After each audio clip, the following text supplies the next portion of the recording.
ছাত্র জনতার ব্যাপক বিক্ষোভের মুখে পদত্যাগ করে ভারতে পালিয়ে যান শেখ হাসিনা। তার ক্ষমতাচ্যুতিতে দিল্লিতে সৃষ্টি হয়েছে তোলপাড়, হচ্ছে বৈঠকের পর বৈঠক। বাংলাদেশ নিয়ে সর্বদলীয় বৈঠকে শেখ হাসিনাকে উৎখাতে পাকিস্তানের হাত আছে কিনা সেই প্রশ্ন তোলা হয়েছে। জবাবে ভারতের পররাষ্ট্রমন্ত্রী এস জয়শঙ্কর জানান, কেন্দ্রীয় সরকার ঘনিষ্ঠভাবে ঢাকার পরিস্থিতি বিশ্লেষণ করছে। মঙ্গলবার পার্লামেন্টে দেয়া ব্রিফিংয়ে বাংলাদেশে থাকা ভারতীয়দের নিরাপত্তার দাবি করে জয়শঙ্কর জানান, খুবই অল্প সময়ের নোটিসে অল্প সময় অবস্থানের জন্য দিল্লির কাছে আশ্রয় চান শেখ হাসিনা।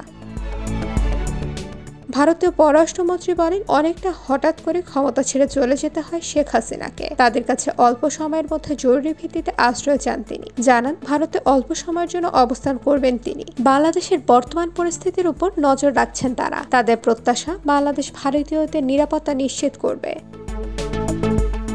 এদিকে ভারত থেকে যুক্তরাজ্যে শেখ হাসিনার রাজনৈতিক আশ্রয় চাওয়ার ব্যাপারটি ভারতীয় সংবাদ মাধ্যমে আলোচিত হচ্ছে। তবে শেখ হাসিনাকে এখন ভারতে আশ্রয় নেওয়ার ইঙ্গিত দিয়েছে ব্রিটিশ প্রধানমন্ত্রী কিয়ার স্টারমার সরকার। স্বরাষ্ট্র মন্ত্রণালয়ের মুখপাত্র বলেন, যাদের আন্তর্জাতিক নিরাপত্তা প্রয়োজন, রাজনৈতিক আশ্রয়ের ব্যাপারে তাদের প্রথম নিরাপদ যে দেশে পৌঁছান সেখানে যাওয়া উচিত।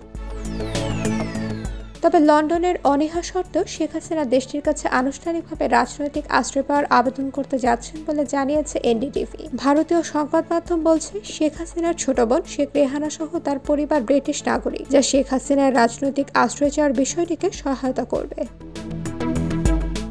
মঙ্গলবার বিকাল পর্যন্ত পাওয়া খবরে বর্তমানে ভারতীয় গোয়েন্দা সংস্থার নিরাপত্তায় রয়েছে শেখ হাসিনা। এখন তার নিরাপত্তার বিষয়টি তারাই দেখছেন। IBTV USA news desk.